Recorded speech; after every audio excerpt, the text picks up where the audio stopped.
Here we are going to see about the electronics overviews.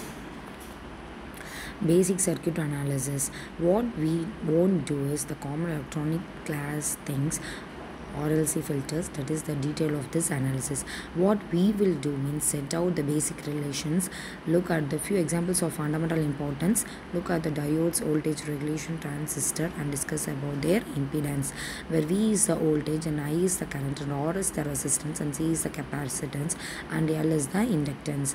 In Ohm's law we get V equal to IR, and while in power we get P equal to IV. Here the resistance and the inductance are in series and capacitance are in parallel mode. Here the voltage divider on classic ways to set a voltage.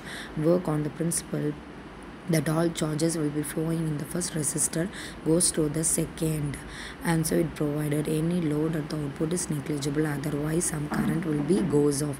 V out equal to V out, that is a resistance of R1 plus R2.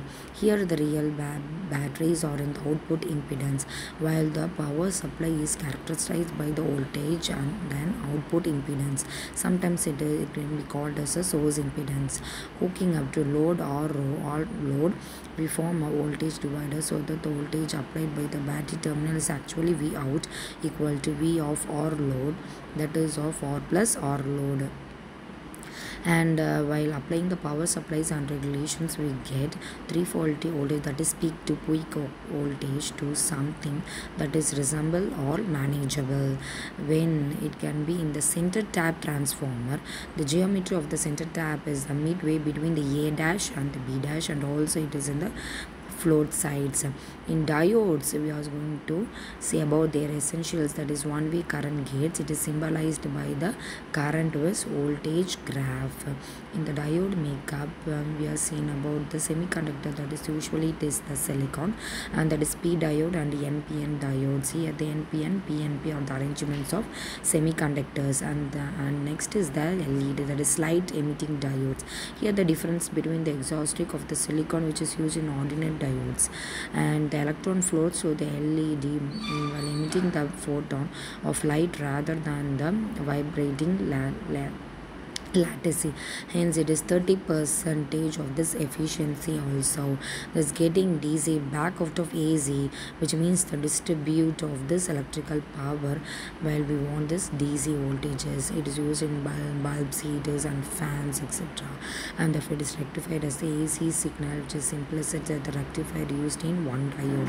The diode in the rectifying circuit simplifies, prevent the negative swing of voltage from conducting by wastage of available cycles.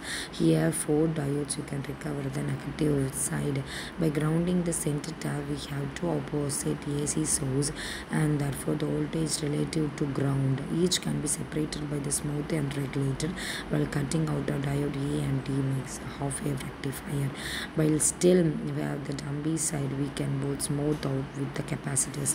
Capacitors are for storing the storage, for charges, and access the reservoir also. Smoothing out the dump right with the dump out of the capacitor, and therefore this capacitance is like the reservoir. Here how smooth that can be performed is equal to the R, so the resistance and the capacitance. It will be performed less than the 10% of the ripple over 120 Hz. The regulator of the ripple voltage may not be valid, depends upon the transistor. Suppose it can be in 115.0 voltage, it can be dropped under the resistance which is parallel between R1 and R2, and the draw lots of current straining the source. It is not a real solutions also.